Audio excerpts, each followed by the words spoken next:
StreamYard. Here we go. Hey everyone, how's it going? It is I, the real Randy Chavez, coming at you with my co-host, all dolled up from Sharby, interviewing Michael Satoshi, aka Tatted, and everyone say hello to Dashi. Hello, Dashi.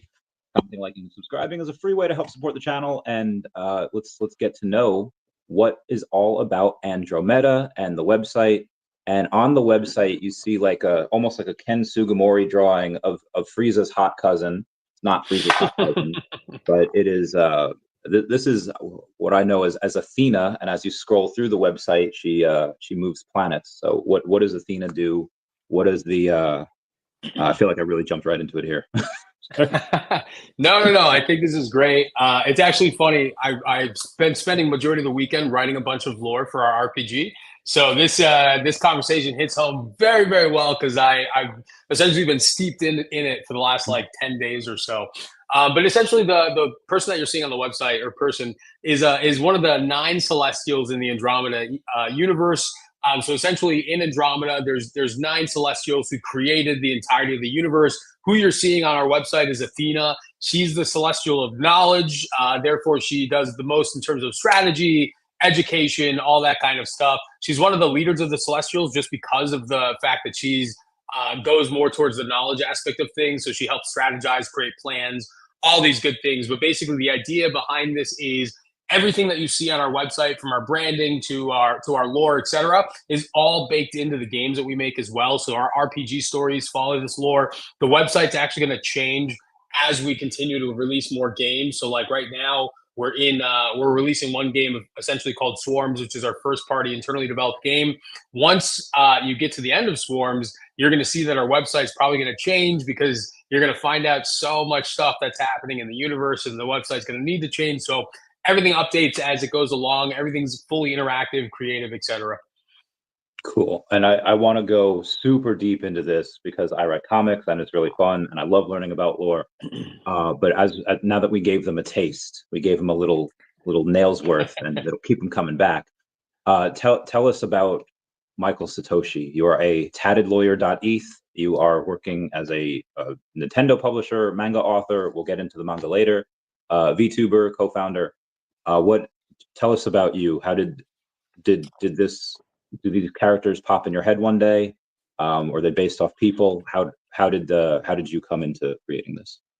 No, great question. So just a little bit of backstory to kind of explain who I am. So I got into crypto back in around 2016. I was working at the Securities and Exchange Commission here in the United States in Florida.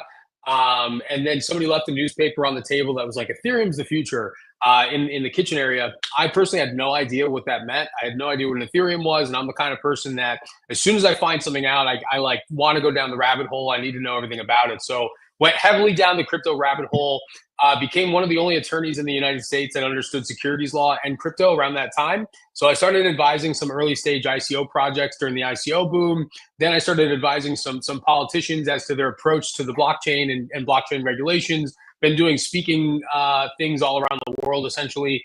And then in 2020, when smart contracts became viable, I started to see the link between smart contracts and gaming assets. So I'm a lifelong gamer. I literally started playing games when I was 2 years old. I'm not exaggerating. Like I was actually playing Super Mario as a 2-year-old. Been playing ever since.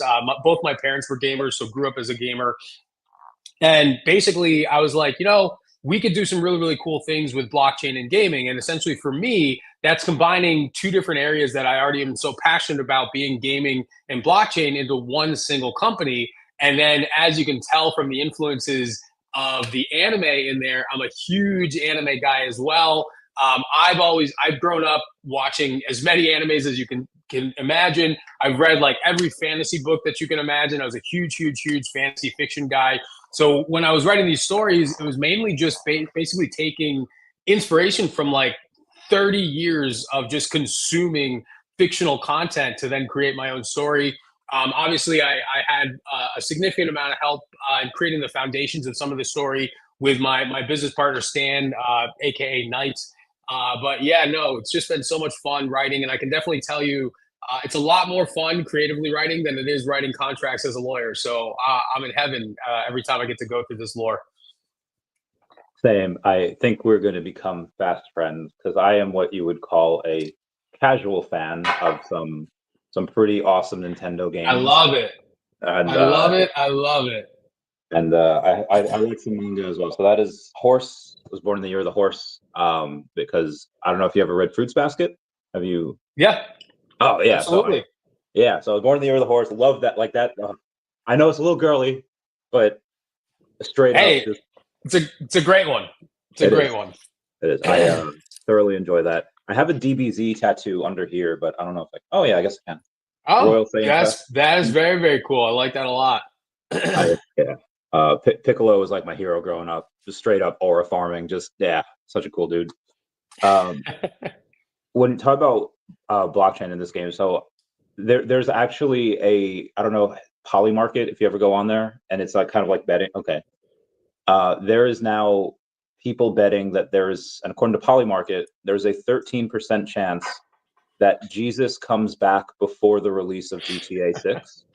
And I was wondering, everyone's speculating, okay, they're going to have crypto involved with the game. It's blockchain, and that's why. Tell us about the connection of blockchain to Andrometa and NFTs and all that. Yeah, no, absolutely. And first, the one thing I will say about GTA is I can see them having crypto in the game. I just don't think it's going to be like how everybody's thinking. It's either, in my opinion, going to be a joke where they're making fun of it, or they're going to put USDC in the game. I can't see them putting anything else in the game. And it's just because right now, as you see, Congress is trying to pass these stablecoin bills, everything like that. So in my opinion, once that regulation comes in, every game and their mother has the green light to be like, yes, we want to put this in our game. That's kind of what I think is going to happen. Now, for Andrometa, so Andrometa is an on-chain gaming ecosystem. So essentially how it works in our ecosystem is every item in our game has the ability to become an NFT. And what I mean by that is it's very, very similar to kind of like if you approach like a World of Warcraft or a game like that has standard items and then premium items. So once your item, so let's say it's an item, a weapon, a piece of armor, once it becomes epic tier or above, so obviously tiers being like common, uncommon, rare, epic, going up and up and up. Once it becomes epic tier and above, that's when the item has to be tokenized on chain to be traded back and forth between people. So imagine the on-chain elements kind of as like the premium elements, where there also is in-game marketplaces that aren't on chain, but those are like the standard weapons, standard items. So anything below epic tier would be traded in game with the standard in-game currency. Anything epic tier above would be traded on the blockchain with our cryptocurrency, the Seek Honor Reach Destiny token, Shard token, the official token of the Andromeda ecosystem. So there's I guess a question for clarity. Is it like once you get deep enough into the game, then the weapons start to become like the loot you can pick up and the stuff you can buy, then it starts to become the epic tier, or you can start with a common, continuously upgrade it, or is it both? It's a little bit of both. So essentially how our game works is crafting is like a really, really significant part of our game and our ecosystem. So in game, you essentially immediately craft after you go through the training mode, you immediately craft like your starter weapons, right? So in that crafting stage, you could get a rare. In the starter weapons, like we add that element of chance in there. Most people are going to get a common, starting weapon, but there is that chance of getting the rare. But essentially how it works is when you go through the game, when you go through the waves, the enemies are dropping these components, resources, etc. As you progress through the various different maps, the components and resources become better that they drop. So essentially you can craft really, really cool things because even in the first maps, even though the chances are very low, there's still a chance of getting like legendary components, legendary this, legendary that. So all of it is fully based on gameplay. Obviously, you can also go buy loot boxes, things like that. And then, like I said, there's an in-game marketplace where you can buy various different items, resources, components as well. So let's say you have a rare component and a rare resource, and then you also have a common component that you're trying to craft something with. You'll get a percentage chance of like what kind of item you're going to craft. So it's like, because you have a common, 2 rares and a common, you could potentially craft an epic tier weapon, but maybe you only have like a 2% chance of crafting an epic tier versus like a 70% chance of crafting something rare versus like a 5% chance of crafting something common because now it's a common thing. So it all completely depends, and your chances are shown to you at the time of crafting, if that makes sense. I don't know if I'm going too deep in the weeds. No, this is good. So now that you said, and I think coming from Pokemon, like if you want to get Ash's team in yellow, you can catch a Pidgeotto in the Viridian Forest. It's a 1% chance, and those are some of the rarest things in Pokemon is that 1% chance. Obviously, then you have the shiny hunting, though. People soft reset 4 hours to get that. So how deep into this game do you have to get before crafting? Can you save beforehand, and then people just reset 80 times to craft that rare? No, because so everything is also tracked on chain, of course, as well. So there are like scarce each item essentially. Even the common? Exactly. We 100%. So we resource track everything on our back end, because essentially our biggest fear is that there's too much of some resource in the ecosystem that the resource just becomes kind of useless because there's so much of it in there. So we track all of that in terms of what's going on in the marketplace, what are people earning the most, what's in people's inventories the most, because then that allows us as developers to then adapt in the sense of, okay, now we're going to introduce a new weapon that doesn't exist, or a new item, new piece of armor into the ecosystem that doesn't exist, that needs to use this as a crafting mechanic. So whatever resource is now inflated in the ecosystem, it's like, okay, we see there's too much here, so now let's make this one of the most sought after resources ever, because it's one of the main components for this new weapon that nobody else has. And that's kind of how we balance the ecosystem a lot, and how we're able to kind of keep everything honest and keep introducing new items and weapons without anything becoming too I guess inflated or bland, if you will. That's really awesome. So if somebody, let's say like there's a random weapon called like a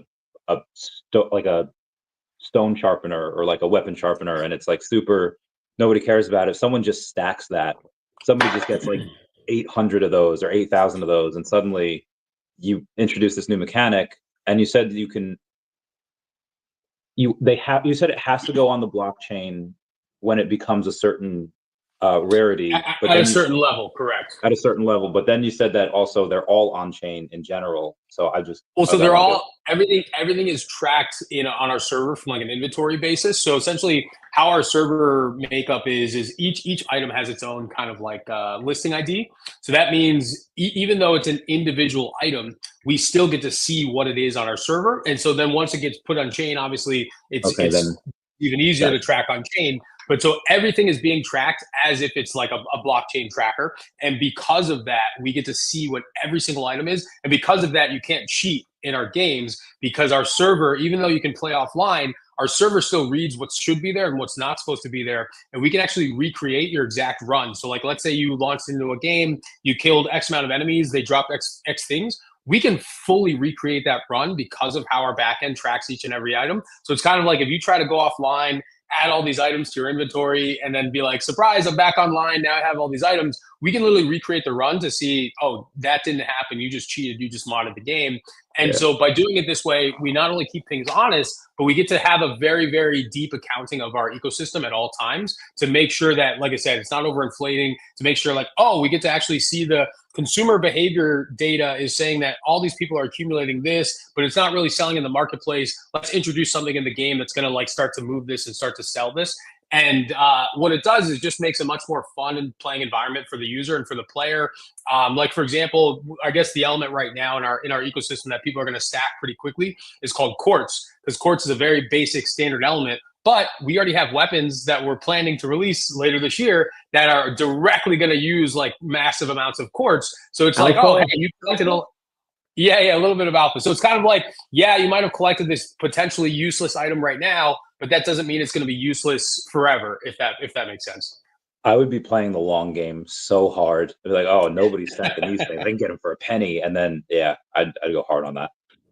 So obviously this can be used as an investment vehicle, where if you want to grab a whole bunch of items that are not worth a lot, and then hopefully at some point they do become worth a lot, and maybe that this happens with quartz, make a little money in it.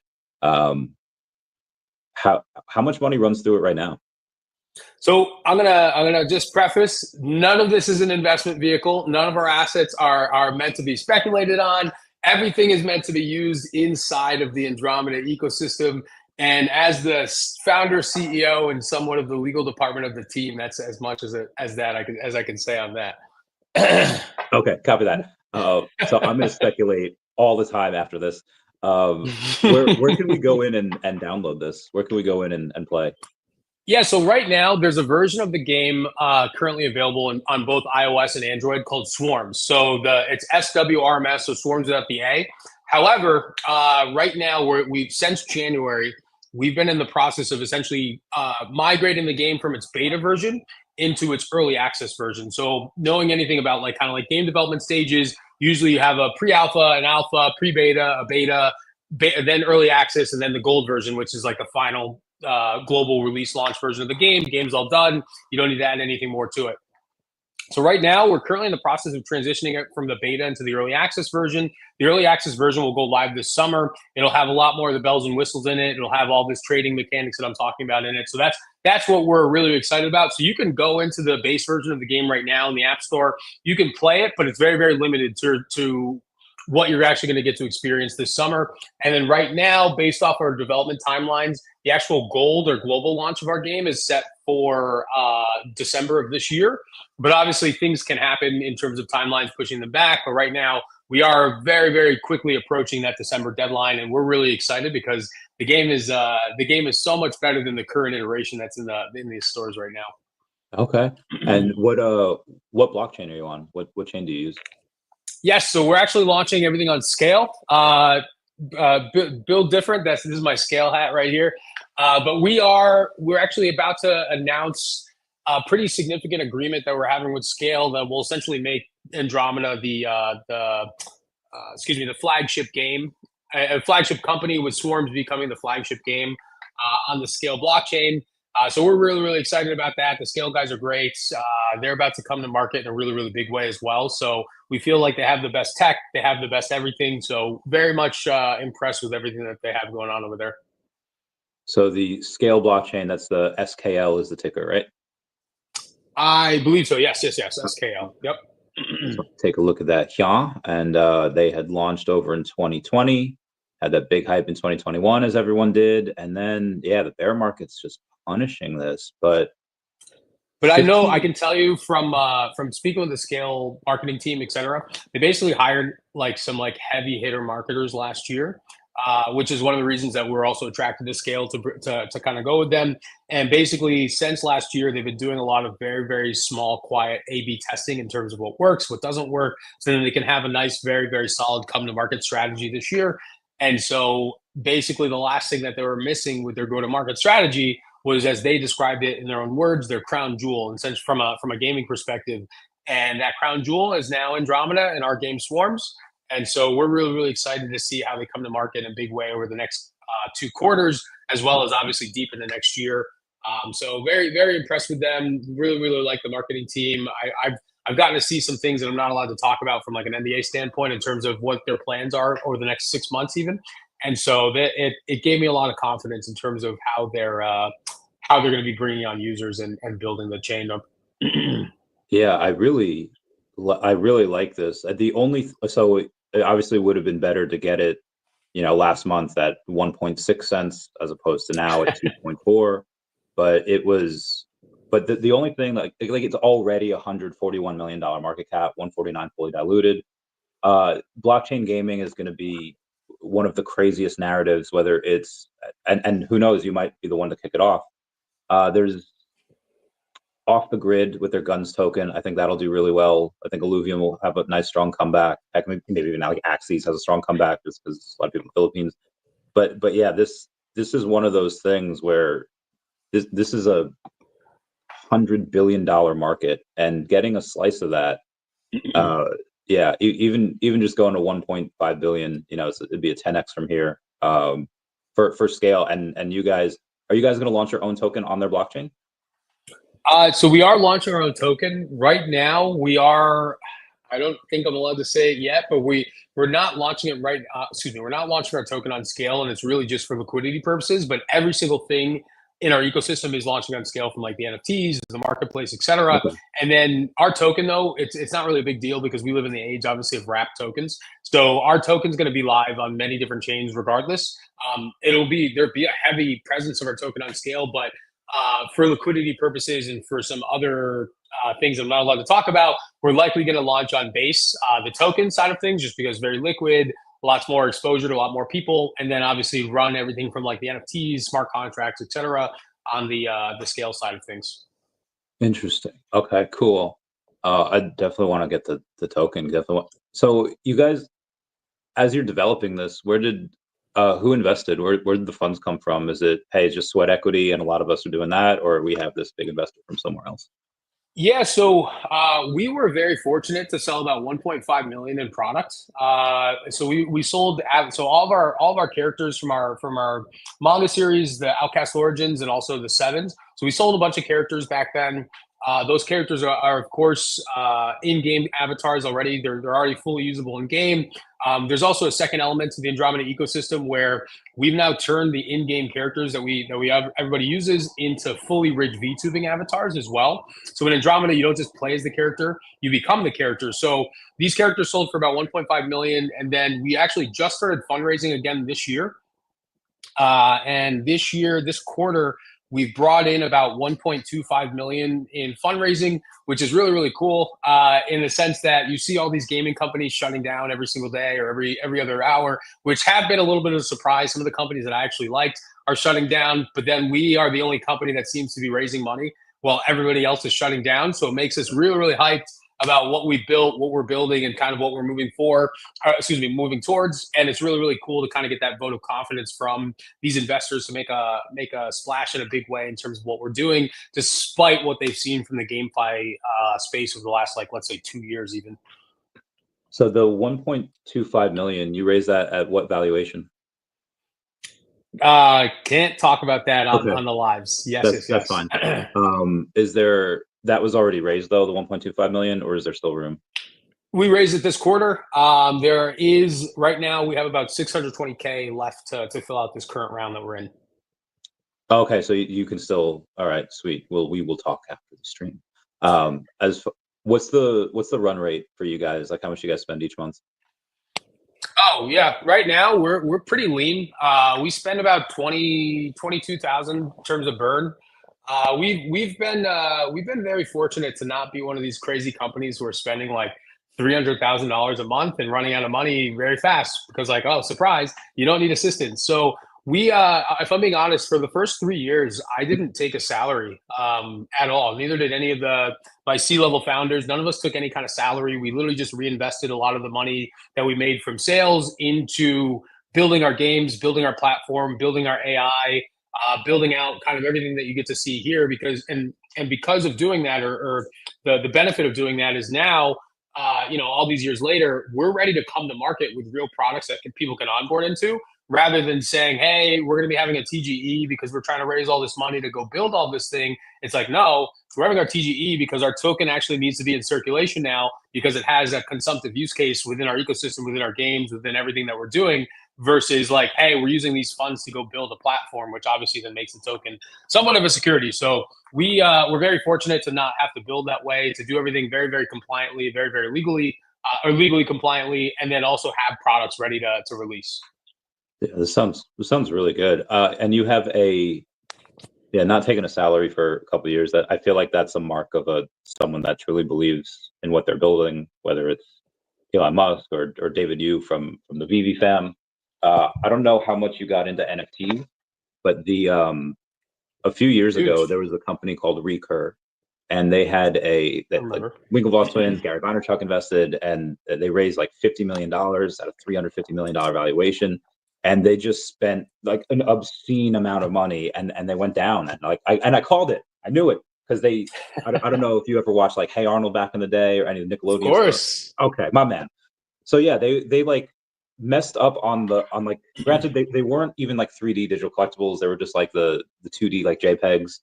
And they called her Phoebe Hyerda, not Phoebe Heyerdahl. Like they did everything wrong. And I like crashed out once on YouTube. I was like, guys, this is horrible. So I knew it from the start. And that's why I really like VeVe, because they run really lean, founder led. At some point over the next, when you say you guys might release December? Global launch for the game would be about December. TG itself, though, will be right around early access launch for the game, which will be this summer. The only reason I'm not giving a definitive date is just when you're doing game design and game development, things do change. And for example, we were actually supposed to be launching the game in about 2 weeks from now in the initial, but then we actually had to let one of our developers go. Then we had to hire another developer, which obviously pushed the timelines back. So that's why I'm not giving it a specific one, but it will launch this summer as well as our token. Yeah, they anything in tech, you could say like June, and it could be pushed back 6 months, and sometimes for good reasons. Something like Chaos on the Chains. Have you heard of them? What is it? KS? No. Chaos on the Chain. So they're new. They just got they're building on base. They're launching their token when the beta comes out, and it was supposed to come out in April. And like, hey, we were like almost done with this other mechanic, and we want to release this mechanic with the game. So they delayed it, and I think they'll release next month. But yeah, I feel like a lot of first time people, especially investors, they kind of expect things at a certain time.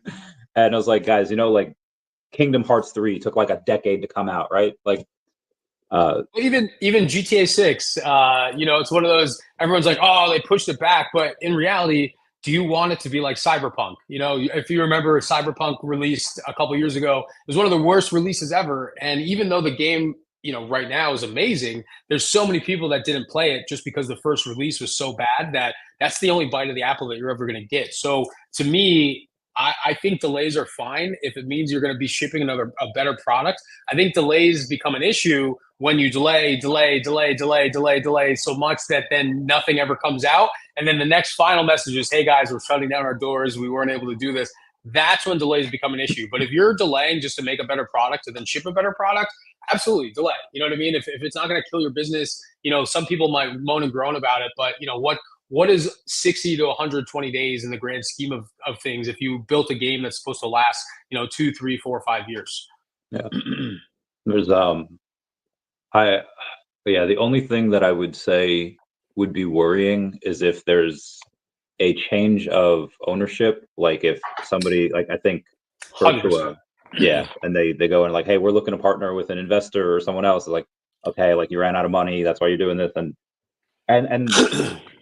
yeah, but I mean, also sometimes that can be a great opportunity if someone has great IP and a great product and they're failing, and you can get the IP like pennies on the dollar. And I feel a little icky because it's like sharkish when I say that, but I feel so good. Hey, that's business, and sometimes people are always like that, but to me, that's not sharkish. To me, that's, hey, you want to sell something for this price. You didn't run it in a way that it should be a higher price. To me, that's not sharkish. That's just, you did a bad job and I'm going to come and do a better job. And I can tell you the Andrometa, we ended up acquiring the Sevens, which is one of the IPs that we owned back in 2022. And the reason that we acquired the Sevens was I was one of the mentors of the Sevens. I really like the brand. I really like the IP.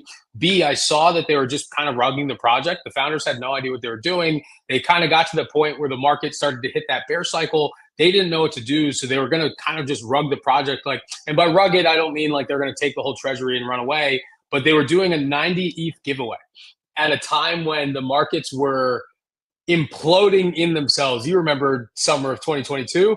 And I just saw this as, you guys are clearly just trying to like eject the entire treasury to say, oh, we ran out of money, we can't do anything, but we gave it all to you, which is cool if you want it to die and it to go away. But if you want to actually sustain this IP, that's just not at all what you can do. So we ended up reaching out to the founders. We ended up doing an agreement where we kind of took over the project. We absorbed it into Andrometa. Now we've fulfilled every single promise that the original founders made to the community. They have a manga out now. They have actual roadmap moving forward. They're already in our games. All the characters are usable as VTubing avatars when we launch our VTubing application later this year. So like, we gave them utility, we gave them life, and we gave them direction. Whereas, much better than, here's a 90 ETH giveaway. Now we don't know what to do. The project's dead. Thanks for playing. See you next time, kind of thing. So I do agree, sometimes sharkish, but also, every IP is in its situation because of the decisions made by the people running it. So that's never on the buyer. It's really, to me, on the creator. Yeah, I love it when high hanging fruit becomes that low hanging fruit. You get that opportunity. So the characters that you have here, you said, are from the Sevens and the Outcasts. I'm the owner of the daCAT IP, and we have a couple of daCAT people in here. I actually saw some of your comic book drawings on your. It looks wonderful. Gives me super solid anime vibes.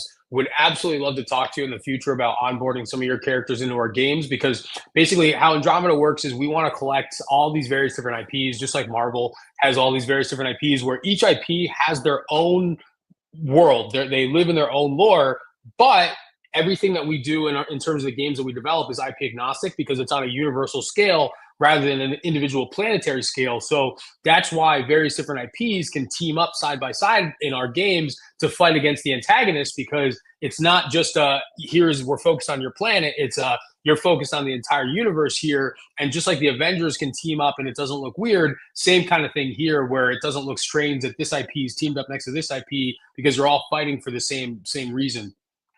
You were speaking my language. Originally, it was just supposed to be a daCAT comic, but then when everyone's like, "Oh, you're going on VeVe," and there's a lot of eyes on there, and they were like paying to get, like, Chaos on the Chains has a character in our book. So does Sharby. Sharby has their character in our book, and then so is Crappy Bird.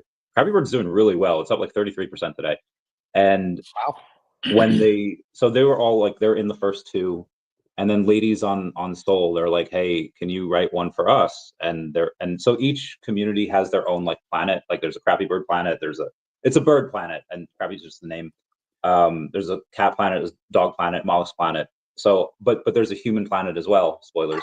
Mm-hmm. And I was like, okay, how do I get? So I want all these characters to. They're fighting humans, and most of the humans are good, but the leaders are kind of trash. So they're like, okay, all these animals are coming to this world to fight. We need to fight animals with animals. So they go in the lore, like, okay, where's Bigfoot? So Ladies on the Soul has this ranch, and like Bigfoot's in there, and then poachers are in there, and then Ladies on the Soul develop a bond with Bigfoot, and they're going to come in. It's so freaking good. I can't wait. So we definitely need to do the crossover. That'll be great. Hey, I'm totally down. Like I said, any good IP that has cool characters, we want to onboard you into our games. I think it just makes sense for us. So absolutely, let's talk. Heck yeah.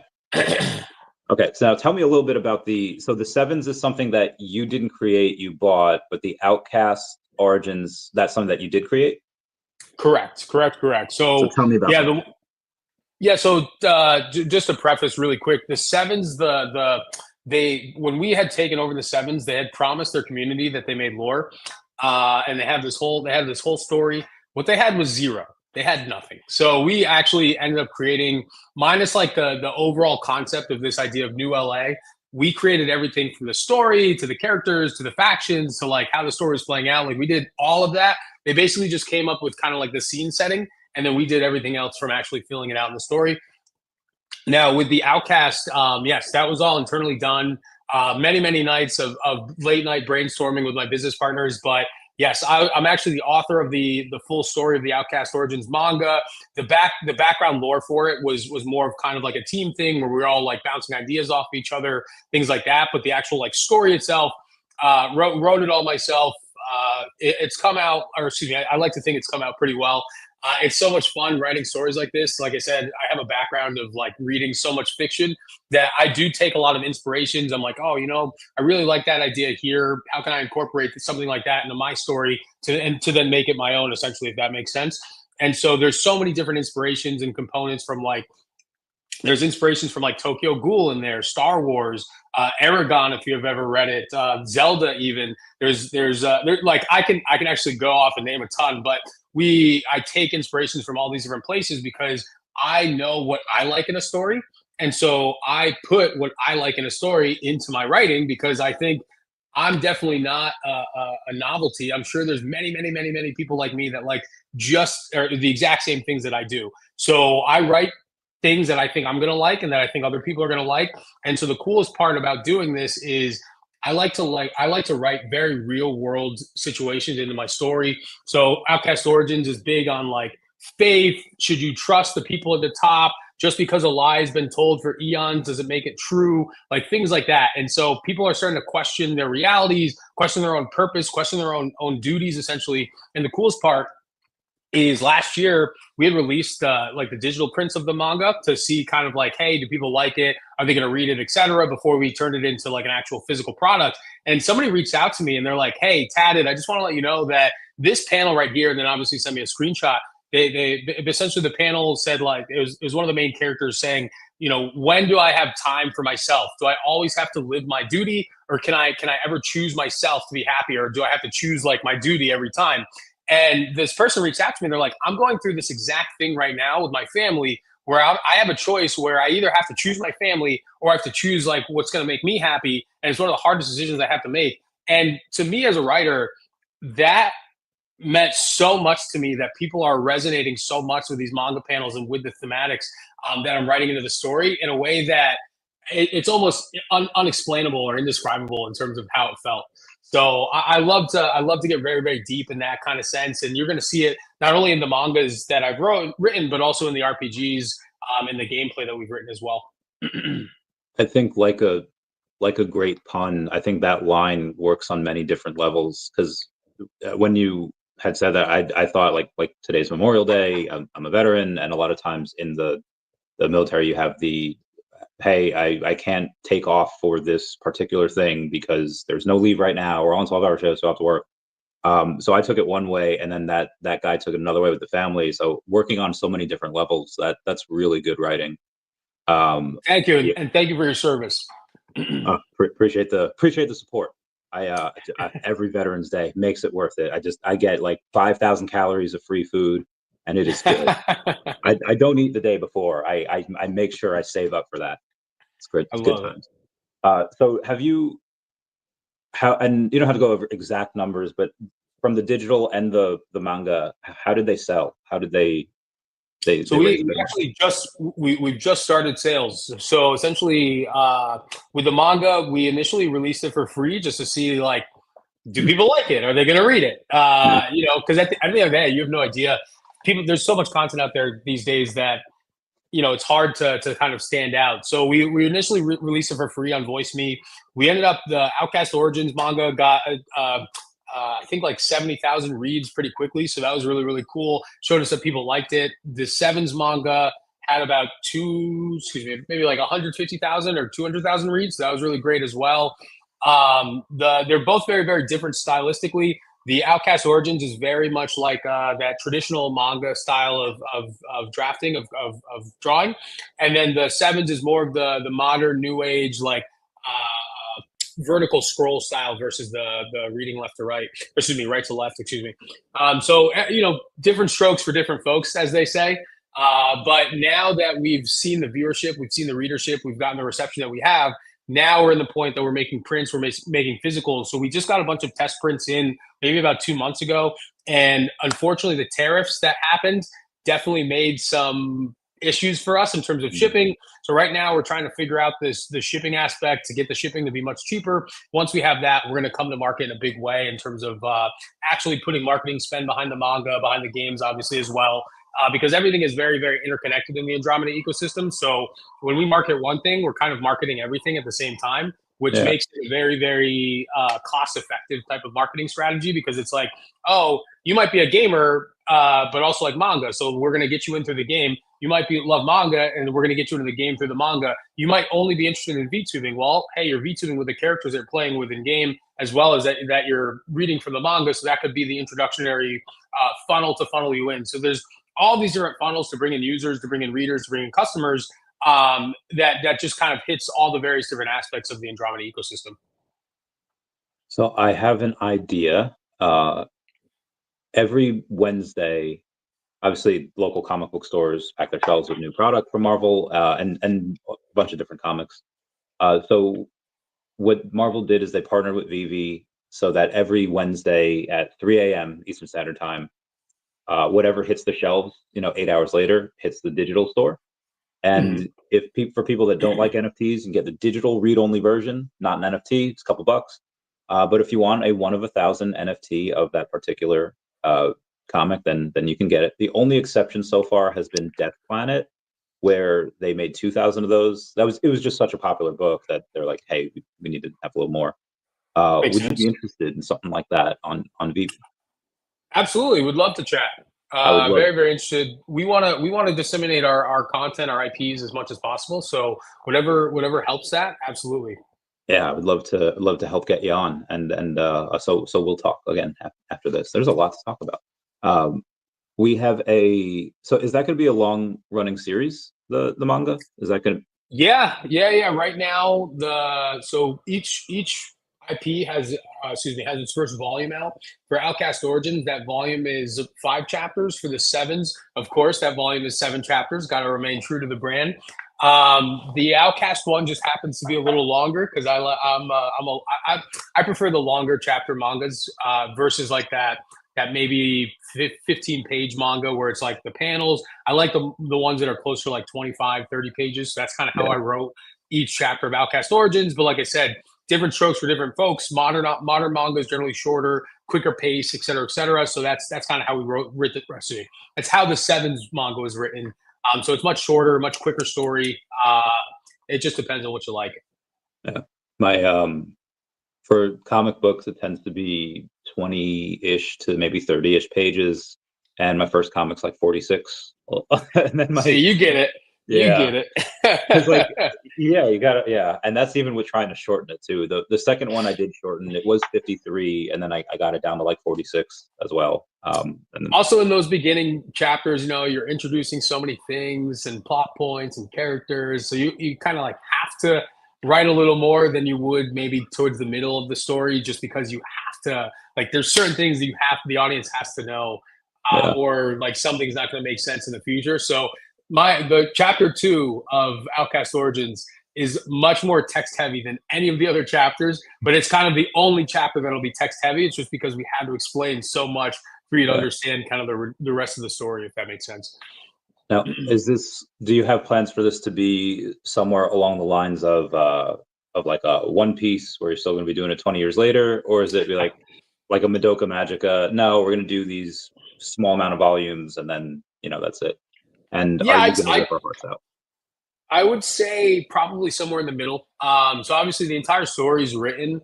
If I were to guesstimate how many chapters it would actually come out to be from like a manga chapter perspective, or I guess from a volume perspective, I guess it's probably going to be similar to kind of like how long Attack on Titan is. So right around like probably 40-ish chapters, if you will.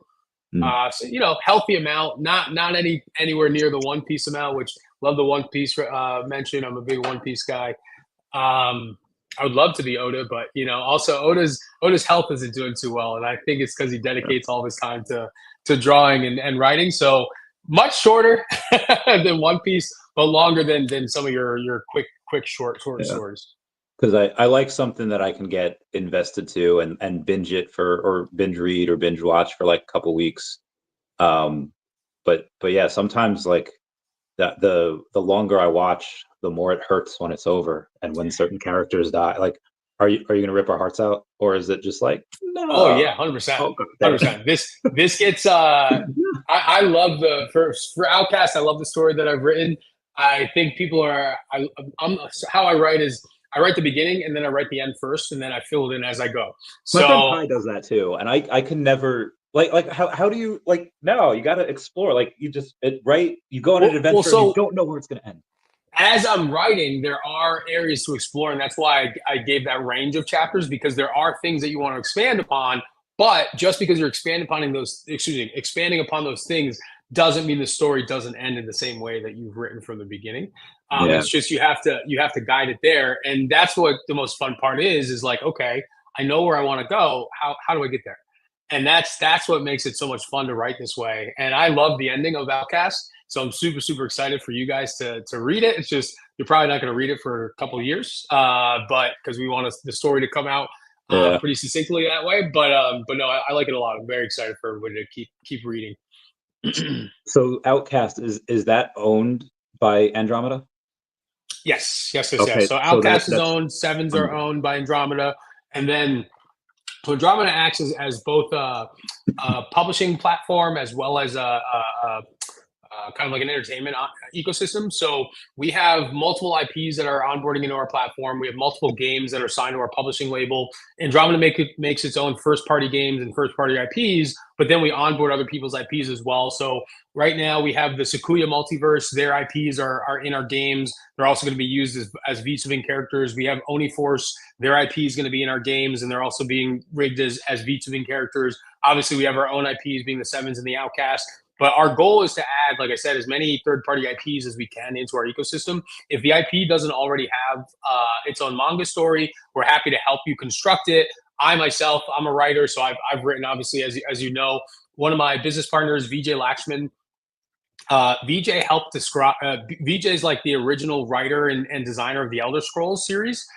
So he worked at like Bethesda for a long time, Universal Studios. He has over 85 titles under his belt, and he also has a novel series with I think 4 novels out right now called Mythborn. So he's a writer. So we like to help our IPs if they do want a story attached to their IP. We'll help them formulate it, write it, and then we connect them with our partners who actually make the physical mangas themselves to kind of increase that pipeline. And then obviously they can have their IPs onboarded very, very quickly into our games and then see their games on like, iOS, Android, Nintendo Switch, all that kind of stuff in a way that maybe you couldn't do unless you had a very, very, very successful IP to begin with. So it's kind of an opportunity for indie artists to get their games or get their IPs in different mediums that they wouldn't be able to get in without like having like $100 million of sales or something like that.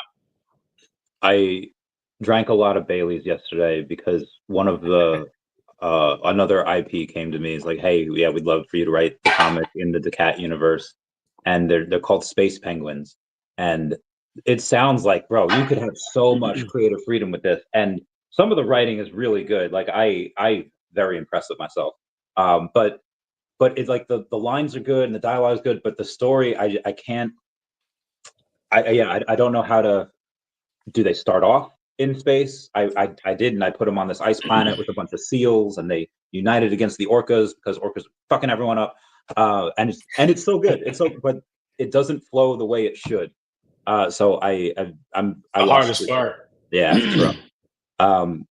But yeah, so Andromeda now owns all these IPs. So really, if you wanted to, and you didn't have to give up necessarily ownership of Andromeda, you could just sell off part of an IP that you own, and this way each one could be, sure. Well, but what I would say is the reason that places like Marvel, Disney, any of these very IP rich type of companies, the reason that they're so successful is because they generally never sell IP.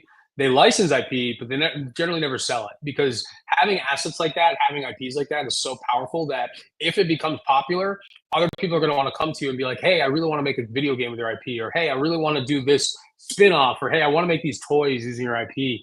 And Marvel's a really good example of this, because you've seen so much Marvel in so many different places, from like NetEase to Marvel Snap to all these various different Marvel things. That's not made by Marvel. People are coming to them being like, we want to license it. But that's one of the reasons Marvel's such a successful business model, is because they've collected all these very successful IPs. They made them successful, and now everybody wants to essentially bask in their success by making their own things with that IP. So we would probably never ever sell, but yeah, licensing it for sure.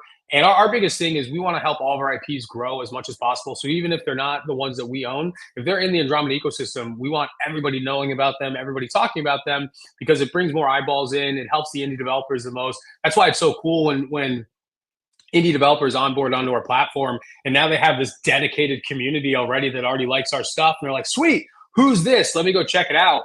And just a quick example of that is, we haven't announced it officially yet, but people kind of know that it's happening, is we just signed a game to our, like an IP and a game to our ecosystem that we're publishing called Kuga Bash. And Kuga Bash is a really cool universe, very, very cool IP. But I've already seen people in our community, because we retweeted one of their posts the other day, buying Kuga assets and things like that, and checking out Kugaverse just because they saw it was attached to Andromeda. So we love it, because we're going to be able to start getting more exposure to these IPs that deserve it. And then obviously, as from a publishing standpoint, once we start publishing their games to the Nintendo Switch, to all these various different platforms, then we're going to start bringing in a significant amount of eyeballs, users, readers, players, et cetera, to their IP as well. So there's a bigger play here. and it's really, really built off of what a lot of other IP-rich companies have already done in the past. I've had, so that sounds amazing. Yeah, I guess my thoughts were selling off at some point part of the IP for daCAT to help fund like the anime or help fund the because like Azuki did this really well, where the community just gave them money, like, you guys are great and let's back this, and they create an anime studio.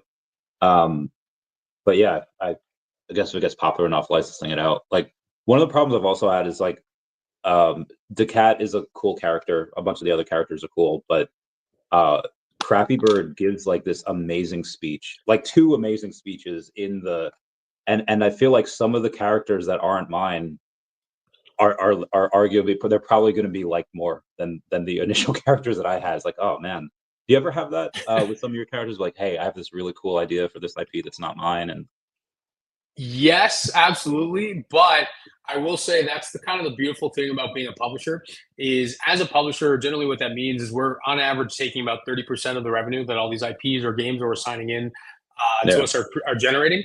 So for me, when I come up with a really cool idea for, like, let's say I'm playing a game that we're game testing because we're signing them, Cougar Bash for as an example. If I think, hey, you guys should add XYZ in your game because it's going to make it cooler, I still benefit because, you know, the more people spending money in that game, the higher percentage of revenue that I'm bringing in from that revenue share split. So every deal that I make or every relationship that I make, I always want to put it in a way that everybody can win when we're working together. So it never benefits one side or the other. It's kind of like every side sees the benefit, or I just like you guys and I want to help you. A lot of the relationships that I like to make in this space aren't transactional, which is why I'm sure you can talk to so many people and be like, oh yeah, Tata gave me free legal advice, or he wrote a contract for me, or he advised me this way, or he gave me a tip here. And I never expect anything in return, because what I've found is by operating this way, more people want to work with me naturally. And that's just how I like to work myself, because like if I needed help, but I didn't want to like pay you like 10 grand maybe just because I just had like one tiny little question, I would want that to be reciprocated. So I try to help people as much as I possibly can, especially people that I have faith or belief in, that I know like, hey, you might not be there yet, but I know that you can get there. And so that's kind of how I approach the space, how I approach business in a big way. And what I found is, because I help people in that way, because I give out a lot of free advice out, free knowledge, if you will, advisement, consultation, when they are to that point that they want to like do something on like a bigger, deeper professional business level, they want to come back to me, because now we've created that rapport. You know, we like each other. You've helped me. I've helped you. We have like this relationship that's not just transactional. And to me, if you can create that non-transactional relationship, the world is your oyster, because now it's like, oh, everything isn't just quid pro quo. It's kind of like, oh, you're helping me, I'm helping you. That's how things grow. And to your point, when we first started this whole thing, this space is so large that I don't understand why people don't always operate like that, because we're in such a nascent space with so much room to grow. Why aren't we all helping each other out in a way that we're all kind of pushing the space forward, if that makes sense? Also, in a sense, it is massive, but at the same time, also small. If you have like bad blood with someone and you don't mend that bridge, or you screw someone, there's a decent chance that you have to work with that person at some point, or they hold the keys to something, they hold the contact, and yeah. So it's always good to try to be the best, or try to put your best foot forward. Absolutely. Don't burn bridges. But I will say the opposite of that, the devil's advocate, is if you make somebody upset, or somebody, tries to cancel you or FUD you or whatever, everybody forgets about it a week later anyways. So it doesn't really matter. To me, somebody actually tried to cancel me a couple months ago, because when we announced that we had gotten our Nintendo publishing accreditation, I don't know if you're a Little Dicky fan, but that song where Little Dicky switches places with Chris Brown, he's like, Little Dicky is a white rapper, and he switches places with Chris Brown, and he's like, wait, can I say the N-word? I think I can say the N-word. So I made a joke on that, being like, wow, we just got this huge publication. Does that mean we can say the N-word? I think we can say the N-word. And then I was like, what's up, Nintendo? Hey, Nintendo, because that's how the song is. And somebody was like, they shouldn't be doing that. I'm like, are you trying to cancel a black guy for making a black joke? Like, this is crazy.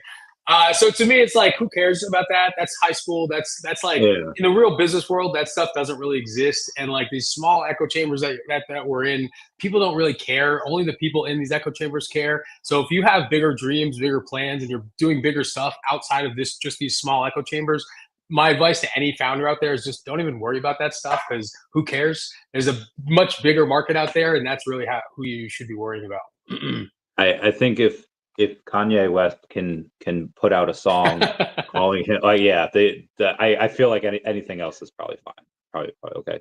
Oh yes. Pop culture is insane sometimes, and there's part of me that just like, nah, keep your head down, keep working, keep writing, and the other part of me is like, all right, now I have to watch this 3-hour Diddy documentary on the court trial, and I get sucked in. It is so wild. Have you seen any of that trial? I've seen a little bit of it. I'm really excited. There's been a lot of rumors for the last year that 50 Cent's been working on something that's going to be like a documentary for this. And I don't know if you know this, but 50 Cent hates P. Diddy. And he, in my opinion, is one of the best haters in pop culture and media. And so I'm kind of avoiding all these other documentaries to wait for the 50 Cent one, because I know that he's going to do it the best. He's going to do it the hardest. And so I'm like, I hear little snippets, and I'm like, that's cool. Can't wait for 50 Cent to tell me about it. Okay. Let's continue talking off camera, but I think this will be, I don't want to take up too much of your time, about an hour here. All dolled up. You got anything? I know I've been monopolizing. No, I loved it. Very interesting. And it's funny because it's like the trifecta with us, because in IRL, I'm a contract manager. You're the anime guy. So between the three of us, that's cool. That's cool. But I loved hearing all about it. So thank you so much, Michael, for sharing. Of course. Thanks for having me. It's been so wonderful. And anything else you want to plug before we end the stream and continue talking? Well, I can tell you guys, so we're going to be launching early access of Swarms this summer. The early access will include a lot more in terms of lore, the meta progression of the game, etc. We're actually going to start our UA marketing spend for it. Right after we launch the early access for our game, our TGE is going to happen. So keep an eye out for that. Once we announce the date of the actual early access launch, you should see the TGE date being announced very, very, very shortly after that. So keep an eye out for that. And then I would say just if you're interested in Andrometa, come check us out. On Twitter, we're at the Andrometa. On YouTube, we're Andrometa.gg, or excuse me, Andrometa.gg. Our website is Andrometa.gg. Come join our Discord. The one thing I can say is in 2025, in May, we have an active Discord that's live. People are in it every day talking. We have regular Discord competitions where we have tournaments, movie nights, game nights, things like that. Come enjoy. We're one big family of anime people, gaming people, etc. That some people have been here for 3 years. Some people have just joined even this week or today. We have new people coming in every single day. So come join us, come hang out. We have a lot of really, really cool things coming. And you will see our games very, very soon on the Nintendo Switch as the first on-chain games to launch on the Switch. And so we're pretty excited about that. So yes, check us out. Check it out. I'd love to see it. All right. What do I gotta do to get started? I just gotta hit the fire. I think it's gonna say, yeah, it's gonna say, hey, here's some community rules. Don't do XYZ, because we like to keep everybody honest. Don't shill your stuff. Like if you shill, do it in an appropriate way. Don't post scam links. We're gonna catch you.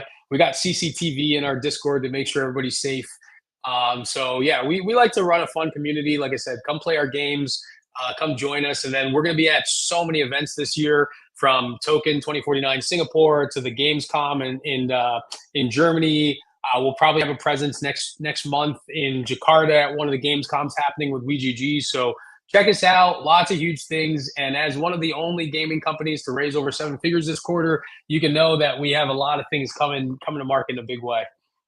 Let's get this bread. I love this game. Okay, yeah. Thanks for coming. This is great.